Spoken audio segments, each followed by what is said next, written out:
Agartala GRP থানা এবং RPF থানার অফিসার স্টাফ মিলে আমরা আমাদের যে আগরতলা রেল স্টেশন আছে প্রত্যেকটা প্ল্যাটফর্ম 1 নম্বর 2 নম্বর 3 নম্বর যেখানে যাত্রীরা যাতায়াত করে স্টেশনে রেলে, তো আমরা সব জায়গাতে চেকিং করছিলাম।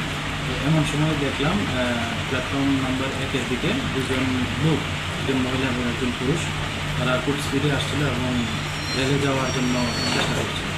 তারপর আমরা তাদের দেখে সন্দেহ হয় এবং তাদের আমরা ডিটেন করে জিজ্ঞাসাবাদ শুরু করি। তো প্রথমে তো তারা বলেছিল তারা ভারতীয় নাগরিক, তো এই সুবাদে আমরা ওদের আইডেন্টি কার্ড চেয়েছিলাম, কিন্তু তারা দিতে পারেনি এবং তারা পরে স্বীকার করে যে তারা বাংলাদেশি ন্যাশনাল, তারা দিল্লিতে যাবে ট্রেনে করে। তো কিন্তু কোনো তাদের কাছে কোনো ভ্যালিড পাসপোর্ট বা কোনো ভ্যালিড ডকুমেন্ট নেই। তারপর আমরা আমাদের আগরতলা জিআরপি থানাতে একটা মামলা নিয়েছি আইপিসি এবং আইপিপি অ্যাক্ট এবং ফরেনার অ্যাক্টে। তো আজকে তাদের মহামান্য আদালতে প্রেরণ করা হবে।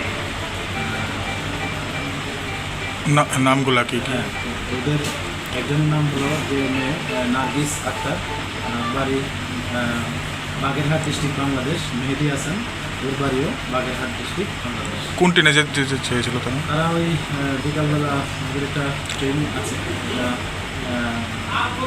শিলচর হয়ে যায়, তো ওইটাতেই তারা যেতে চেয়েছিল।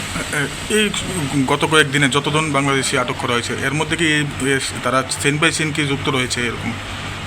না, এটা এখনও ঠিকভাবে বলা যাচ্ছে না। তো আমরা দেখছি এই ব্যাপারগুলো, দেখছি ইন্টারভিউশনও চলছে তাদের, তো এটির সঙ্গে ওদের কোনো লিঙ্ক আছে কিনা আমরা এই বিষয়গুলো আমরা দেখছি, এবং যদি এটাতে কারোর কোনো লিঙ্ক পাওয়া যায় আমরা নিশ্চয়ই আমাদের আওতায় এনে এবং এই মামলাতে আমরা